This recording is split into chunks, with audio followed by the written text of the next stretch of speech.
บายดีเอามือนี้ทีมงานเฮาคงดูมีไผ่แน่จันโจ้ไอบีจอนสิพากันออกไปหาไอแดงก็เราไปลินสวรรณเขตบอกไปลินภาคใต้แล้วเรากลับมาพักอยู่เงินพี่น้องเราหลัก27เนาะเราเอาตัวยังมาก่อนไอ้จอนตัวแลน2ตัวที่เฮ็ดก้อยกินกันโอ้สิไปกินก้อยตัวแลนมาสั่นนี่อ้าวหลัก27เกิดทางใต้นี่ภาคใต้กายมหากรรมซีเกมลงไปอ้าว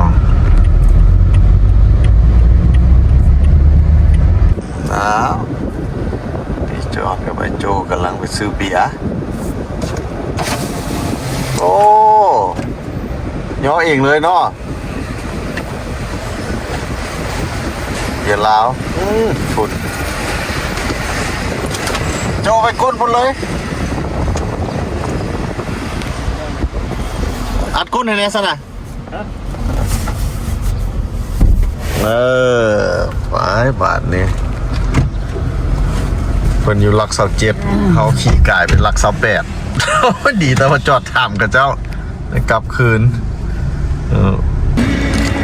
หมดละทางนี้เพิ่นกำลังแปลงเดี๋ยวนี้เป็นทางบักใหญ่ๆเลยนี่ทาง13ใต้เปิดแปลงแล้วนี่เปิดอาดลาดเลยทางนี้นะเขาอยู่นี่มันหลัก27 13ใต้มากลับมาเนี่ยโจ้เป็นไผรถไอ้มาสมบอกบ้าไอ้มาสิไปหูจักมาพอดพี่เจ้าชื่อรถหวะสบายดี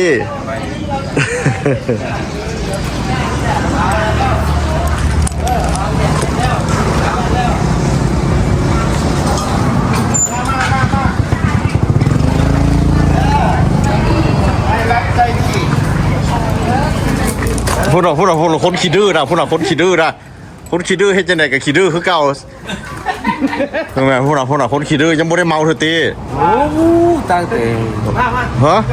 4-5 แม่นว่ะเซินโอ้ยแอ๋ก็มาฮอดพี่เสยใช้ไอ้หมาเจ้าโจบุมีไอ้หมานะอยู่ที่ใช้ไอ้หมาอ้าวไอ้แดงพูดไอ้ใหญ่เขาพูดจับเลยจับแขนพูดได้ขนาดพูดอ่ะเฮ็ดจังได๋จักกะจักได้แต่ตัวเดียว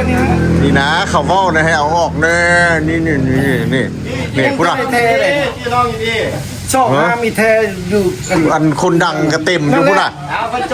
โจมาหลายปีแล้วเอาเบิ่งนู้นนี่โซ่มึงเนี่ยคนดึงมันกับโพ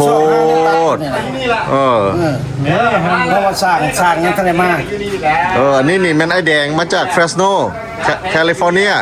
ทุกคนโอ้ก็ไปใส่มาลงภาคใต้เหรอมาแต่มุกพินเซปูนมาเอาเจ้าหู้ไผ่อยู่พุ่นบ้านอ้ายเด้อยู่พุ่นบ้านพ่อบ้านแม่เด้โอ้บ้านกำเนิดเราซ้ำเราไปบ้านกำเนิดมาเนาะโอ้แล้วอยู่พี่ได้เป็นบ้านไผ่ซะแน่แดงไปชิมมาอะไรไปชิมห่วยเมืองก็ได้ถ้าเขาอยู่ราชดำเนินเขาอ่ะยาว่าเด้อสบายดีทุกคนอ้าวสบายดีไอ้แดงสบายดีคนลาวขอบคุณท่านเปิดกล้องอาตมาใส่เบยอาตมากับแม่คนลาวคอยมาเมื่อกี้6 เอวเด้อ6 เอวคอยลงรถมาเมื่อกี้คือว่ามีหนวดมีเข่าแต่ว่ามีแต่ว่ามันลดนะตอนอ่านน้อง5 นาทีต่อมา5 นาทีต่อมาแล้วหนวดหายเจ้าแลนเข้าไปใกล้ว่าเจ้าแลนเข้าไปตัดเจ้าเอามีตัดทาวราเอ้ยบ่เป้าเอาเป้าซื้อก็ออกนะอันนี้แดงมาแต่เฟรสโนเด้อนี่นะบ่มาก็มาแต่เฟรสโนแล้วเพิ่นสิมาแต่ภาษาเนาะหน้าแดงหุ่นๆอยู่พุ่นน่ะคนมาแต่เฟรสโนแท้ๆเลยนี่นะโอ้ของแท้โอ้โอ้มาจะมาดดแล้วหรอคอยมาได้เดือนนึงแล้วมื้อนั้นคนนำไปหาเจ้าอยู่เฮือนพุ่น นํแล้วก็ไปแถวใต้เด้ น้ำไปเลยไป ไปเมืองผีน ข้าเจ้าว่าเจ้าบ่ได้อยู่ ไป หัน เมือง แล้ว ผีนไปชิปูนไปหากินอึ้ง โอ้หากิน หากินแหลน อ๋อก้าวเบิ่งสิมาจักเดือนมาแถวนี้ กะชิมาประมาณ3เดือนคันบ่คันว่าชีมันเนี่ยกะชิมาประมาณปีหนึง มีอย่าง3 เดือนโดดไปปีหนึงบัดนี้ ว่าโดดเด้อเว้ย โอ้ อยากอยู่มันม่วน สิมาฮอดปีหนึงพุ่นว่า เฮ็ดได้กล้าว่ามาเมืองลาวสิมามื้อหนึ่งสองมื้อ โอ้สิมา พี่จอนนี่พี่จอน บีจอนนี่ก็ อยากมาแต่ว่าเดือนเดียว โอ้หลายเดือนแล้วได้บีจอนน่ะ ความเว้าอันว่าสิมาเดือนเดียว ความเว้า ธรรมดาเป็น อัน4เดือนแล้วดิ แต่ว่า เดือนที่ เพิ่นมาตำนานแม่มาก่อนมาเป็นเคยกัน ยันแต่ว่า เพิ่นก็เป็น ใจบ่ขาด บีจอนมาฮอด3 เดือนแล้วว่ะ ตามแล้ว เมื่อก่อนมาหลังเนาะ ป้าบึ้นเดียวหนึงเนาะ แต่ว่าลุงเอ๊ะมาก่อนเด้ บึ้นเดียวนึงเอ้าตอนนี้เฮาอยู่หลัก27เนาะ แล้วเราจะเจ็บเพราะว่า มื้อนั้นนำไปหาเจ้าอยู่เฮือน กินหมูบ่ นั่นล่ะเจ้าบ่อยู่เขาเจ้าว่าไปสวรรค์ มีแต่เมียอยู่ว่าไปสายใต้ แล้วมื้อนี้เรามาแล้วเรามาแวะเฮือนพี่น้องอยู่หลัก27 เราจะเจ็บ แล้วเจ้าเฮานำออกมายามเรานี่นะเด็กโอ้ ค่าหลายแต่ว่ามันมาตาม ว่าจะ อยู่วงมาผมมาตอนมาหลัง กันยังบูอยู่ไปเรื่อยๆมันม่วนลูกเมียกับเมีย มันเป็นจังได๋บางทีว่าเมียบ่ได้บางทีว่าเมียบ่ได้มาบัดนี้ว่าบ่มีเมีย ให้มาก่อนมันน่ะเป็นลูก มีลูกคนหนึงแล้ว เราถึงมาก่อนนี่เรา นามสกุลเดียวกับป่านะสัญญาก็มี คนน่ะเจ้าไปเอาลูกไผพาเลี้ยงนี่น่ะเว้านี่น่ะ ผู้ใดเป็นเคย ก็ออกแล้วเมียออก เคยอยู่เพื่อน เมียใดจะ ก็เมียนี่ไง ว้าวไปฟักก็เป็นฟักไข่ยามใด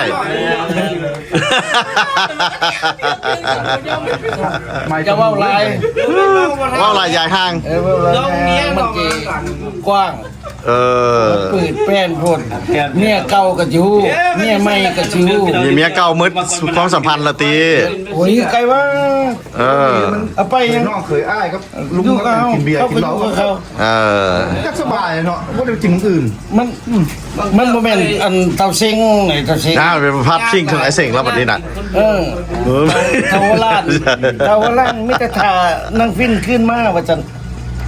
โอ้ย พอทำดูไม่อยู่ใส่แล้วใส่พอทำเลย เจ้าก็เอาแนวคีบดูนาย ก็มีอยู่ได้ โอ้ผู้น่ะ ไม่เนาะ เอาอันนี้มันตัวยัง นี่คือตัวอะไรแลน เพราะว่าทั้งตอนนี้มีเมียแล้ว มันตัวน้อยหมดเนี่ย ใหญ่ ใหญ่สมองตัวตีนมันน้อย เอามีหลายตัวอ่ะ โสด ทองโตโอ้นี่พ่อแม่พี่น้องเคยกินบอลนี่นะตัวแลนเสี่ยวไม่เห็ดหยังกิน ปอย เห็ดปิ้งแน่ ร้านน้ำซอส เห็ดก้อยฟักยี่ห้อแมนวะฮะ แมนที่สุดแล้วเนาะ เขาอันตัวนี่เพิ่นขายจังไดฮู้อยู่วะ ถามเองเอา ขายเป็นโลแล้วเนาะโอ้ พอเพิ่งซื้อมาตัวเท่าไหร่เอาเลยถาม เพิ่นเอามา2ตัวเนาะ ทำมา2ตัว ว้าวเบิ่ง วันนี้ค่อยเห็นเจ้ามือนี้ค่อย แซ่บอยู่ว่ะล่ะ ค่อยติดตาม ยังบ่เคยกินเท่าว่ะ เอาบุกิน ธรรมดาเอาติดตาม คือบ่ลองกินเบิ่งซั่นเลย ขันมาขันมาสักมันขาดสัก มันเป็นโรงงานเนอะ เป็นสัตว์ป่าบ่ สัตว์ดาวมีฝรั่ง ปลาหากินยาก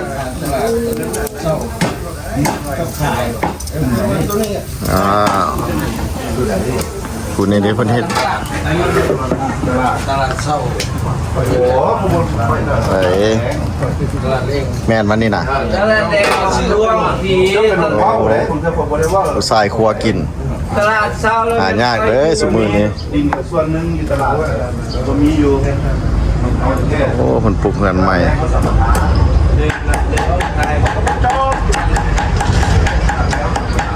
หลังใหญ่หมดงบคือสิหลายอยู่นี่น่ะสิ สิอ่อนมันมีเงินหลายเนาะจ่ายสดแล้วนี่นะ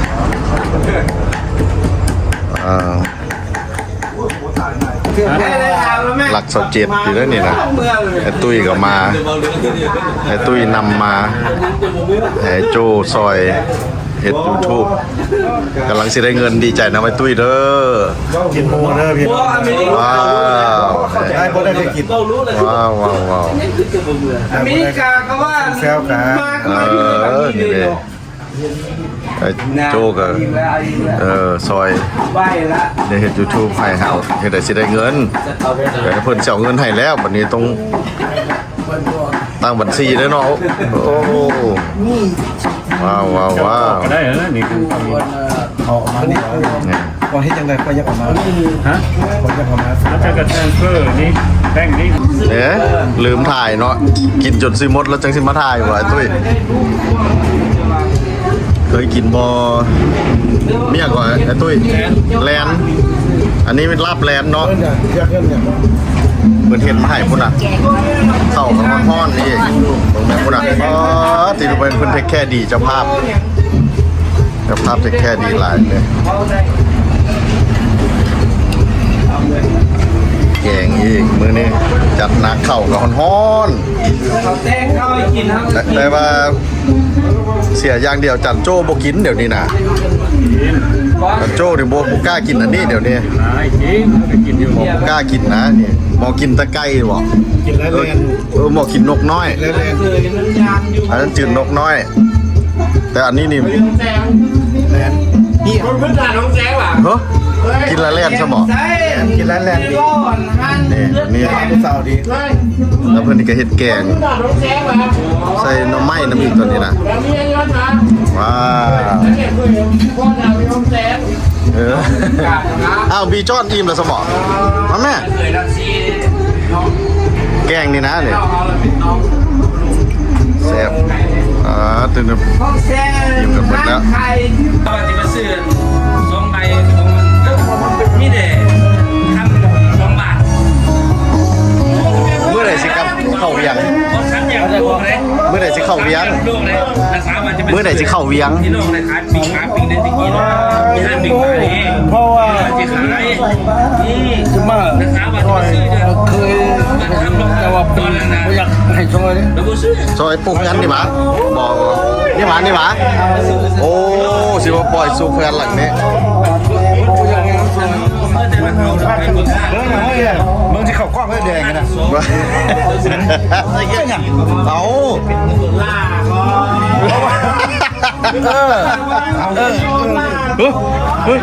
แต่ละปีต้องมีพวกกับง่ายตัวเว้านี่นะ สร้างเราก็จะเข้า ต้องมาไปแห่ไปชูไปไปทางวังนะ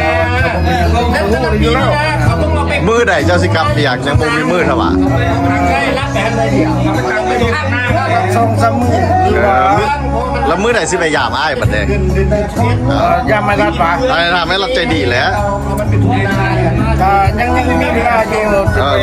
ยาม แล้วไปยามแล้วออกไปลิ้นอันราคา12บอกไปยามมอตุลีนำกันบอก นี่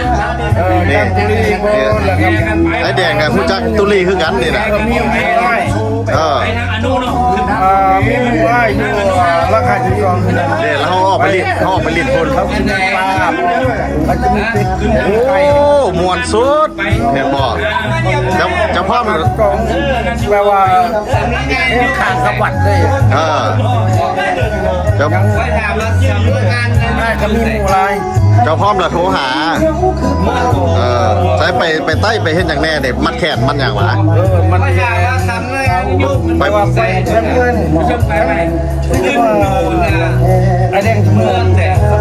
เขากำลังเห็นให้ โอ้เออ ไปทางวินเซปูนเขา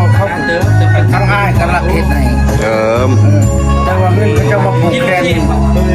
กับบ่ได้เอาให้ เอาโอ้แล้วแผนการมาแล้วโดนปะไดเดี๋ยวนี้ เลี้ยงกายมาคาจิแมนประมาณ อยู่โดนปัดไหน3 เดือน แต่บ้านชั่ว บางเทื่อกับปีนึง แต่ว่า กับ คนชั่ว ข้าวเมื่อทานเงินให้ครับแม่ โอ้ครับ ไม่เนี่ยกระถาได้ลูกกระถาได้ อยู่ใส่เมียอยู่ใส่ ทำจะชั่ว อยู่นี่นะ เจ้ามีเมียสมองฮะ บ่ได้มา เจ้ามีเมีย บ่สบาย เมียอยู่ใส่ เคยจะมาเคยที่บ้าน อยู่อันโคดินนะ เจ้ามีเมียอยู่ลาวนี่หว่าโอ้แม่นสมอง แต่ว่าอยู่เมืองการว่า2-3ตัวแล้ว2-3คนแล้ว แต่ว่า อยากฟรีดอมเลย โอ้วันนี้มาพี่มาพี่ก็ได้เมียอยู่พี่ มาพี่ได้ ว้าวมีฟรีดอมเป็นบ่ อีกหนึ่งงานนี้มาชุดนี้คิดว่าชุดหน้าเนี่ยจะรุ่นพอดี โอ้ทิศชุดนี้นี่3 เดือนนี่ยังบ่โดนแต่เทป กับพอดีเนี่ยพวกนี้ก็ชิบอกนั่นแหละจะติด แ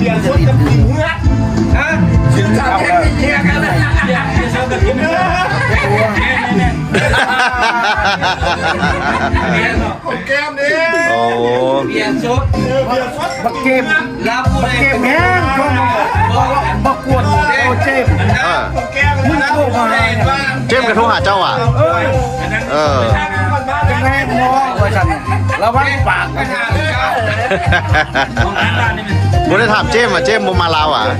ไป เจมส์บ่ได้ถามว่ะ ทางเขาไม่ทาง เฮ้ยแต่บัก เบี เมี ย ย ร์ส้มนี่